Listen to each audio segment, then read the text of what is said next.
Dulu. Siapa? Oh, kan dia kurang ajar rumahnya. Siapa? Dulu. Siapa? Maksudnya kenapa?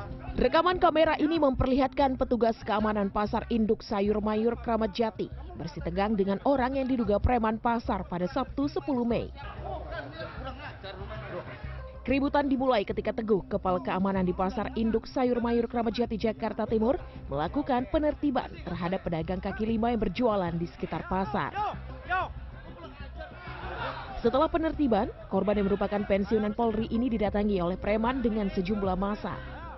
Para preman ini terus menantang korban karena tidak terima adanya penertiban PKL.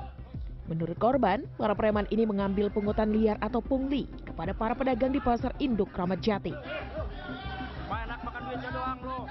Kepala keamanan pasar yang merasa terancam melihat banyaknya massa preman pun hanya bisa menyelamatkan diri ke kantor pengelola PD Pasar Jaya. Dikonfirmasi Kapolsek Kramat Jati Kompol Rusid, korban telah melaporkan kasus ini.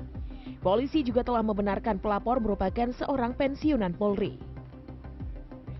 Karena ada pengaturan yang sementara di lokasi, ada pedagang yang berjualan di emperan, ya, ada pengaturan yang diatur oleh CIP itu ternyata ada miskomunikasi antara PKL sama Pak CIP ini ada komunikasi ya ada gesekan sedikit lah. Siapa? Dulu. Siapa? Maksudnya kenapa? Diterjang banjir yang disertai tumpukan sampah, jembatan Kali Srengseng yang menjadi akses penghubung Kecamatan Tambun Selatan dan Kecamatan Cibitung di Kabupaten Bekasi, Jawa Barat ambruk. Rabu siang, Kepala Desa Wanasari menyatakan, sebelum ambruk pada Selasa malam, jembatan terlihat menyerupai bendungan dipenuhi ratusan ton sampah. Akibat hujan deras, konstruksi jembatan tak kuasa menahan debit air. Jembatan baru, tapi sampahnya numpuk terlalu tinggi. Nah, akhirnya didorong air kan dari mulai Trias ke Daya sampai ke sini, sampahnya numpuk jadi didorong. Podcaster Michael Sinaga kembali diperiksa penyidik Polda Metro Jaya terkait kasus dugaan ijazah palsu yang dilaporkan Presiden ke-7 Joko Widodo.